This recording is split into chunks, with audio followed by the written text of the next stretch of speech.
And hello, Hearts of Oak. Thanks so much for joining us once again. And it's great to have someone who was before me the other day on War Room, a Mhm. fellow Irishman, Northern Irishman, now living over on the west coast of the US, and that's Phelim McAleer. Phelim, thank you so much for your time today.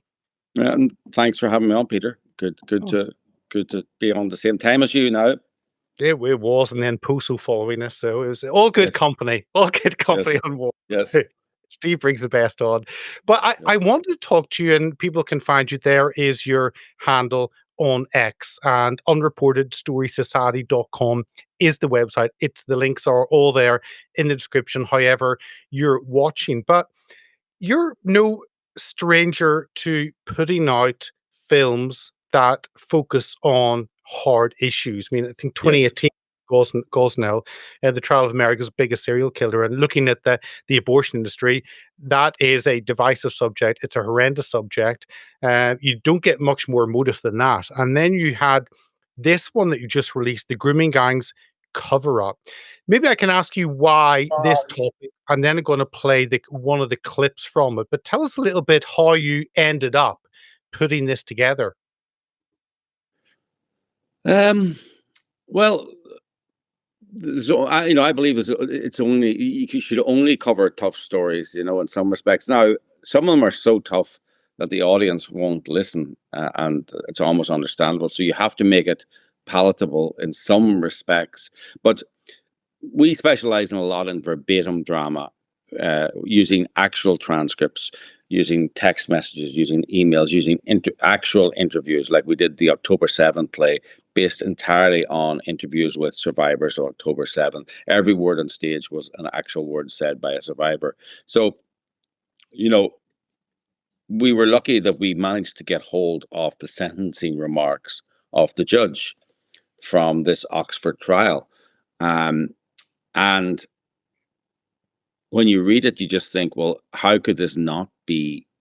How it would be derelict in our duty as a journalist to not get this the widest audience we could? And how do you get an audience? And how do you get people to understand the true horror of this? And this idea of writing an 800-word article or a 1,500-word article where you quote from it, and half the article is quotes and half of it is the journalist's interpretation of it. And no, let's just put it all out there. So we specialize in verbatim drama. We got in touch with Dominic Frisby, who was perfect for the role. We had to hire a look-alike courthouse in London. We had to buy a judge's wig, which is quite a palaver, actually, Was that buying the a most judge. expensive part of the production? By the wig. I believe it was 500 quid or Wow. 700 quid, and it was worn once, which is there's obviously a story there. Obviously, some judge bought it and thought he's going to be a judge, or resigned the day after. I don't know, but it's amazing what you can get on the secondhand market. It was basically almost as new judge's wig, and we recorded in a day the sentencing remarks of the judge. And people, so then we released it and it did really well. And then just at the weekend there, because the media is talking about the grooming gangs again, Dominic released a clip of the really the worst parts of it, and that's not easy to find because it's really quite bad. And it went viral, and then Elon Musk retweeted it, and it went super viral. And I think it's almost 3 million views now on Dominic alone, but other people have been retweeting it. It's got many millions of views now, and people are genuinely horrified. They look at I've seen a lot. I covered the Troubles. I worked in Eastern Europe.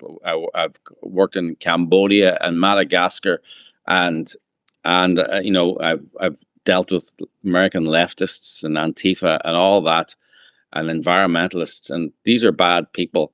But I'll tell you, they're not as bad as the grooming gangs from the UK. They're in a special animalistic category. Not completely. Let me play this little one of the short clips from the film. Here's uh fit 49 seconds. So please, Yes. to the audience, do hold through this 49 seconds, and we'll get to the other side. It is raw.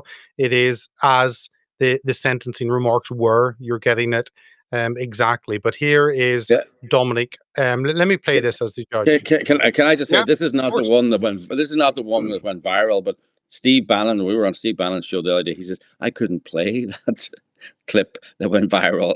It's just too rough, and we put it at the end of our podcast today, the Alan Film Scoop. But we all during the podcast we're saying now there's going at the end of this there's going to be this really rough tape.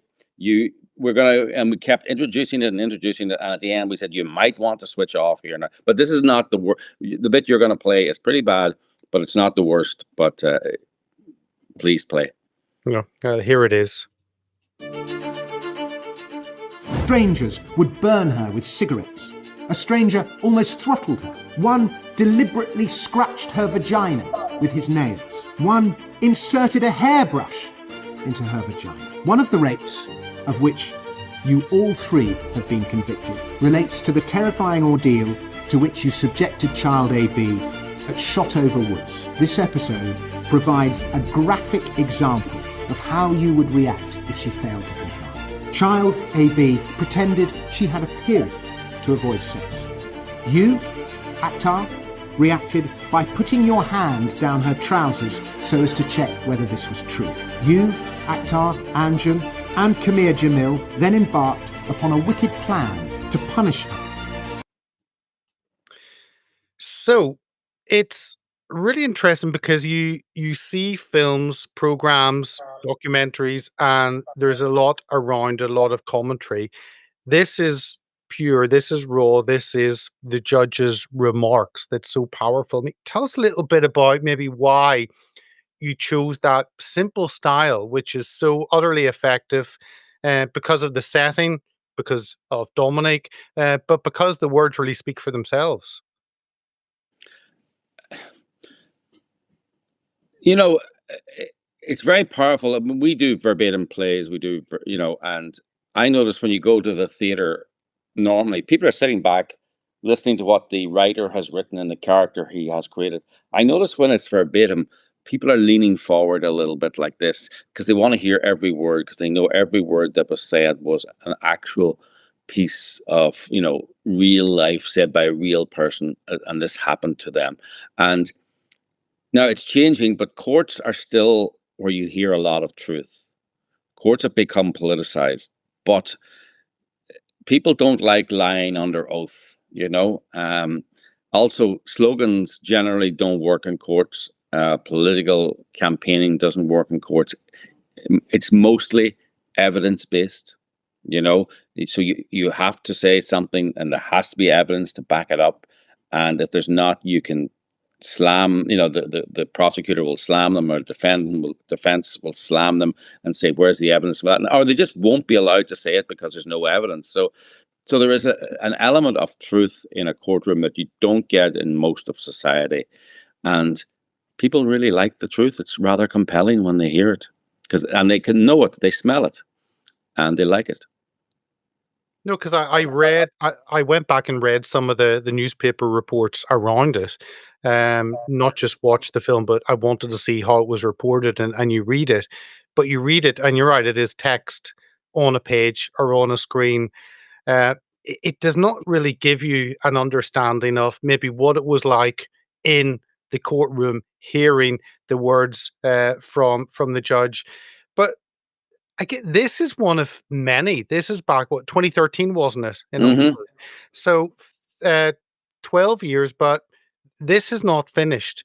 We kind of see similar case. I just don't want our audience to think this is a case that happened a decade ago and we now have clear water.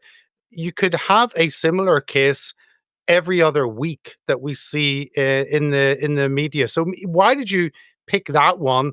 And you could be doing this forever if you take all the cases. Well, we picked that one, actually on a very basic level, is because we managed to get hold of the judge's sentencing remarks, right? So we had that. The little known secret of British justice and justice all over the world is that transcripts are incredibly expensive, right? They're incredibly expensive. And they're quite difficult to get, and there's a whole process for them. And, we got this, and it was there. It was very, very powerful. Maybe we'll do more, but that, we knew something had to be done. So we had this transcript, and it said a lot. And it really did. That's why we chose it, was because it was so powerful, but also it was available. We could, you could make a movie out of it, but we filmed this in a day. I literally flew to London and was jet lagged the next day, and trying to. Dominic didn't need much directing. I think Dominic directed me, to be fair, and we got it done, and it's very impressive. No, look, if you had $100,000 and several days, you could make it. You could have the defense and the doc. You could have lighting and drama and all that. But no, I just felt that the judges keep it. The main thing is to keep the main thing the main thing. And so this is what we had. So let's go with it and let's get it out, so that people can't say we didn't know. You're right. I mean, there are dozens and dozens of cases very similar to this, if not hundreds, actually. I mean, this is thousands, tens of thousands of children. I think I've seen it described as, and I've described it myself as, the biggest crime in UK history that led to the biggest cover-up in UK history. Yeah, and I've seen lots of different numbers. I go back to what Sarah Champion said, a Labour MP. When a Labour MP says up to 1 million girls have been affected, that I think was in the Daily Mirror a few years ago. Yeah. And left are saying that, you think, wow, this is an issue, but yet it's kind of covered in the media as just another story. It's kind of weirdly, it's kind of seen as entertainment. I mean, when you had the three girls on the BBC, the media see this as something to fill the schedule. They put Yes. you watch this with your children, and you think, how is something like this entertainment? Because what you did is hard hitting. You don't sit and relax. It's intense. And yet, even the BBC have made the three girls a three-part. How could you finish one and think, I want to watch the next one? It's so horrific and traumatic. And it's strange how the media portray something so awful as something so engaging and maybe normal. Yeah, but also, look, the media, this is a choice, right? This is to say we covered it, right? And they covered it in a way that's not really that accessible, not really that compelling. When you think about Matthew Shepard, the guy who was, the guy who was he trans or gay, was killed in Middle America. They've made plays, they've had art exhibitions, they've had foundations, they give grants in his name, they have poetry readings, they have movies, they have several movies, they have podcasts. It's taught in school, things are showed in school. When the media want to get behind something, and not every one of those projects, by the way, are successful or particularly interesting, but they keep going. They allow themselves to fail in trying to get this message out there when the message is right. It's like Adolescence, that TV series. When they want to get behind it, they get behind it, and they put money into it, and they tell it compellingly.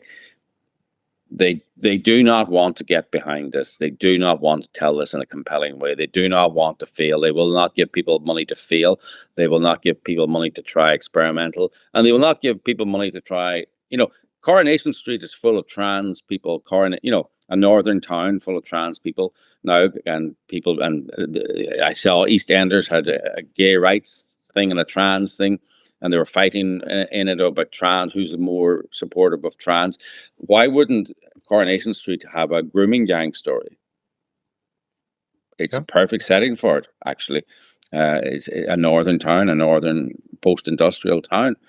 If they're going to have a trans story, and they've had racism stories and had all these stories and domestic violence stories, why wouldn't they have a grooming gang story? But Phelim, that could be a far right activist preying on a Muslim family. I mean, they would spin it. They would spin it. They would spin it. The Muslim family would be innocent. They would be, that'll be it. Yeah. So, the BBC they cover it in a way that's not particularly accessible, and then they say we covered that, and we all know how the media cover things when they you know in Ireland, everywhere when they want to cover something, like if somebody says something, right, that they don't like, they'll suddenly start investigating where they went to school, talk to their schoolmates, talk to their workmates, look at their LinkedIn profile, do archaeology on their tweets, all of this. They will talk about their background and who their father was, and just do these deep dives and talk about the area they live in, and you'll have profiles of the area and why all this, and there'll be multiple articles from multiple angles. It's that deep analysis of people they don't like, when it's something they don't want to talk about, or, by the way, had a hand in covering up originally. They will do the perfunctory and move on. You mentioned something about you did this because you had access to the transcripts, and I remember when for the legal case that I was on talking about War Room After You, and Lord Pearson tried to get the transcripts, and he asked the House of Lords Library, and they went to get them, and then after a while with the judge, and the judge then had to wait and decide whether he wanted to give them, and then they came back to say they're too expensive.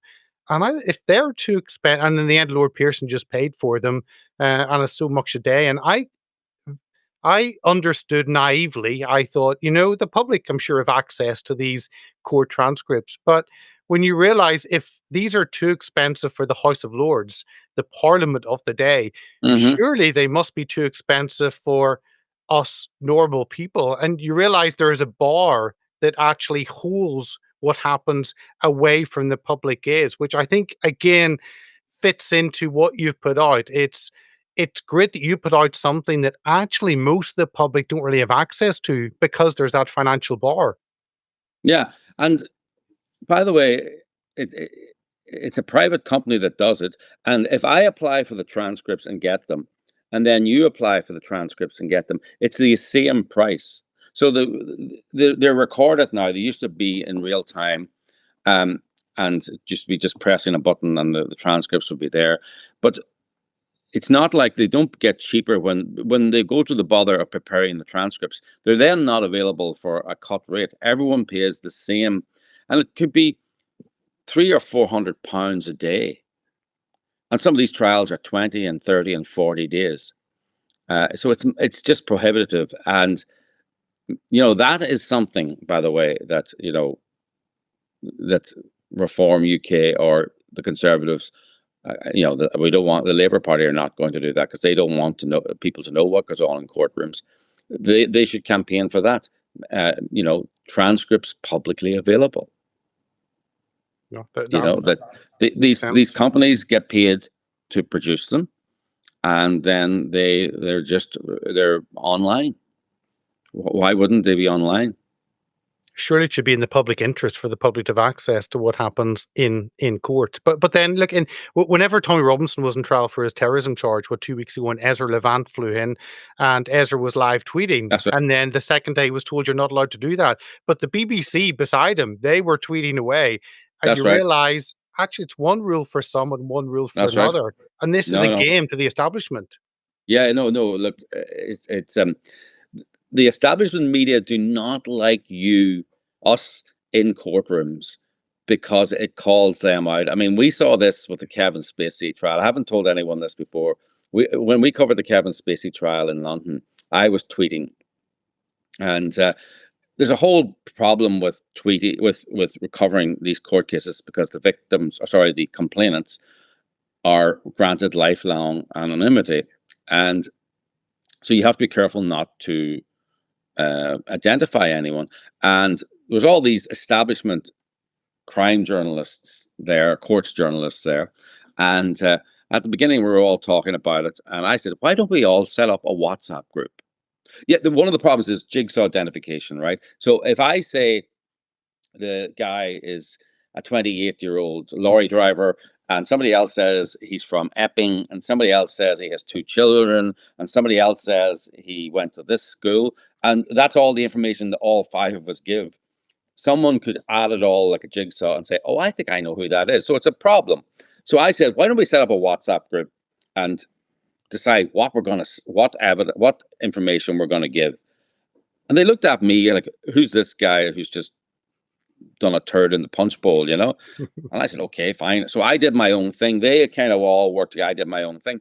You know, about 5 days in, the head of the Crime Journalists Association of the UK or something came to me, right? I think he worked for the Times, and he said, you know, my editor. So, and at the same time, we were releasing our Kevin Spacey podcast, the Kevin Spacey Trial Unfiltered, and it was showing how Spacey was basically innocent from the New York charges, and it was quite a stitch up with journalists and the complainant there.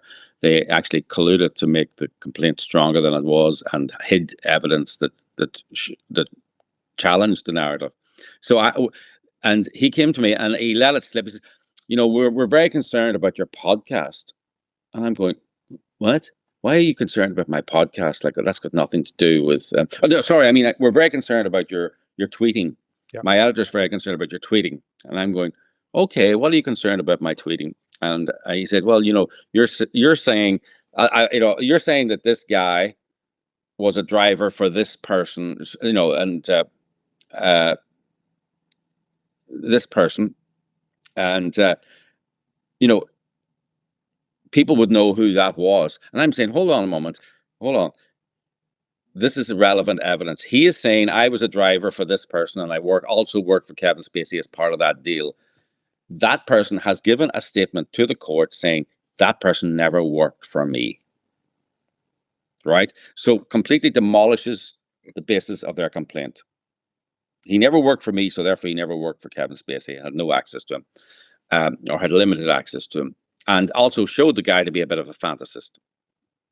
And I said, this is relevant. The public need to know this, because this challenges the narrative of this witness. We need to tell this. Oh no, you can. And basically, they wanted Spacey to be convicted, right? And then I was sitting there. Another one of the defendants or the complainants was a young black man who was in the theater and claimed at a public event. It was a charity event for the tsunami victims. Judi Dench was there, Joan Collins was there, Emma Thompson was there, and he claimed Spacey came at 11 o'clock in the morning, at 12 o'clock in the morning, full drunk, into the middle of this rehearsal and started making the most vile, racist comments about this black theater worker, about his appendages and all the kind of racist things in a loud, drunken voice, and was groping him behind the curtains. And a lot of his comments were racially based. Kevin Spacey was making racially based comments, right? You know, Kevin Spacey. And the lawyers were sort of going like, are you saying that Kevin Spacey, the great liberal, you know, friend of Bill Clinton, was making these vile racist comments to you within earshot of the great and the good of the London theatre scene and the London film scene, right? All the lovies. Are you seriously saying that? And he's going, yeah. Really? And it sounded ridiculous. After he gave evidence, the journalists all got together and said, you know, I don't think we should mention that he is black, because there's not that many black people in the theater, so he might be identifiable. Wow. And I'm going, have you been to the theater recently?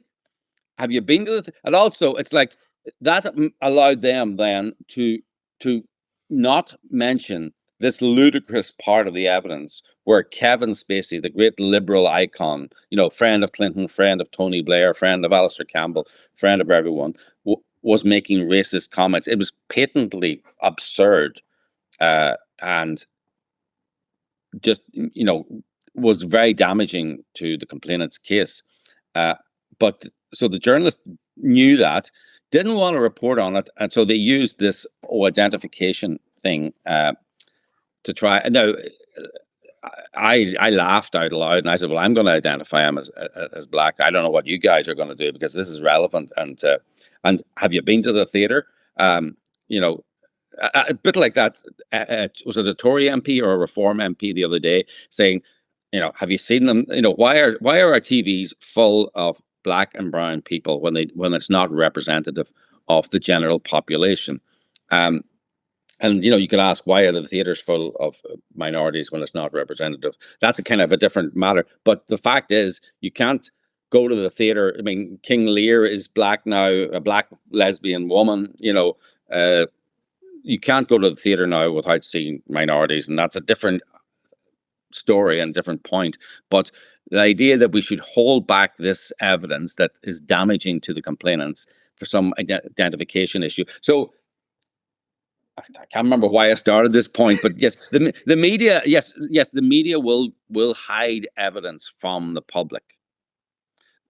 So many cases I know, it's a genuine shock to the public when the person is declared innocent because they're not in the courtroom and they don't have access to the transcripts. But the people who are supposed to give them the information stop typing when the information that exonerates the people is said, and it's always a huge shock to the public. And I'm thinking, if a verdict is a huge shock to the public, like there was that Belfast rugby trial, it was a huge shock to the public. That's because the journalists didn't do their job and broadcast the evidence that quite clearly exonerated the defendants. So that's why the transcripts are important. That's why it should be open to the public. And you know, the fact that they're not, there's a reason for that. Yeah, there is. I could talk to you about a lot of other stuff, but I want to finish on one point about how this fits in to the US. And you touched on this when you were on War Room the other day, and you've maybe focused on issues that hit home in the US. You've got Frack Nation behind you, so about fracking and energy. Yeah. You did My Son Hunter in 2022, obviously Focus. You did about Inconvenient Truth. You did about Gosnell. So they're issues that actually focused in the US. Now you've done on 7/7 and that's wider.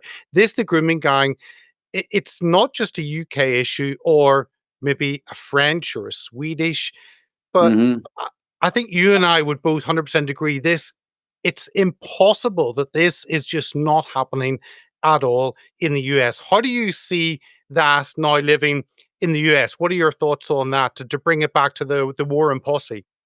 Well, look, Dearborn, Michigan, which is a major major city in Michigan, has a massive Muslim population, a majority Muslim population. Minneapolis has a massive Somali population. My favorite story, it's a very sad story, my favorite mainstream media story of recent years was the local Minneapolis newspaper was reporting, wow, this is an amazing story from our maternity ward. There have been 17 births in a row, and they've all been boys. And no, this is like the chances of this happen, and they're all waiting for the next girl. And it's just so amazing. And no one was sitting there going, sorry, do you not realize this is because Somali Muslims have sex selective abortioned the girls out of existence? Right? That's why this has never happened in the history of and the odds of it happening were 1 trillion to 1, but and eventually the 18th birth was a girl. So that shows you the number of Somali Muslims in Minneapolis. Dearborn is the same. When you have the media covering up like that, rather than reporting that as a scandal, they report it as, oh, here's a funny thing. So I have no evidence that these grooming gangs are happening in these areas. Why wouldn't they be? They probably control the police now. They probably control. The judiciary could be corrupted in these areas, or you don't have to be corrupted. By the way, you can just go along to get along, or you can be, as Gal said, suicidally empathetic. And Well, it's a different culture. Who are we to say that it's different and it's better or worse? They got to do what they should do what they should do, and we should not interfere in their cultural practices. Well, Phelim, thank you so much for giving us your time. It's fascinating, and I think when you look at the journalists that have highlighted this, from Anne Cryer, who was an MP, to Andrew Norfolk in 2012, but then Maggie Oliver, the great work she's done, and Tommy Robinson, Elon Musk more recently, Yes. and I think you, with what you've done, it's part of that succession of journalists, of figures that have highlighted this issue, and the dam is always on the edge of breaking in terms of actually prosecutions for those who have covered this up. And I think what you've done in the Grooming Gangs Cover-Up is part of that. So thank you. Can I just say something before we go? I know, Yeah. actually, I know I said I had to go early, but actually now I'm talking, I have things to say. This really, a lot of this happened under a Conservative government. Yes. Now the local authorities up there would be Labour or Islam controlled, right? But Britain is a very centralized country, right? I mean, there's not that much local autonomy. There is, but the central government has a lot of power.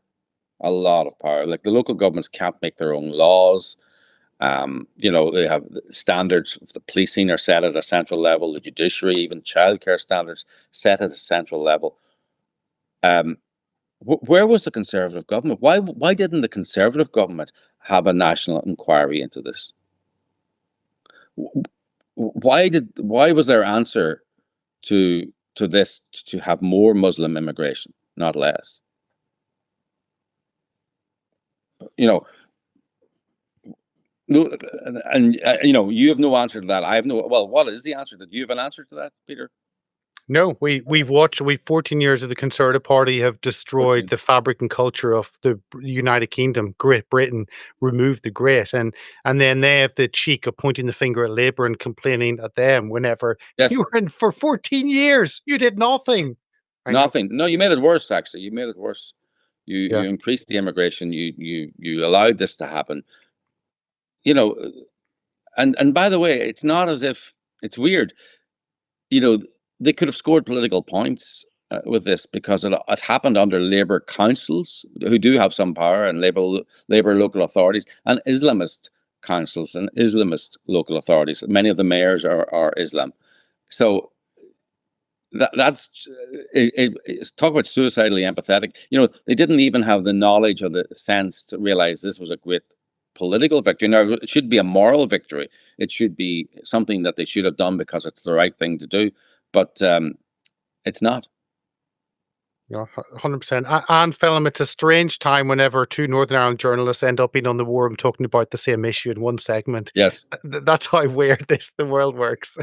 Yes. But Phelim, thank you so much for your time. It's a fascinating insight, and the links will all be in the description on reportedstorysociety.com. Make sure and share and play your part in getting the word out. So thanks for your time today. Thanks, Peter. Thanks.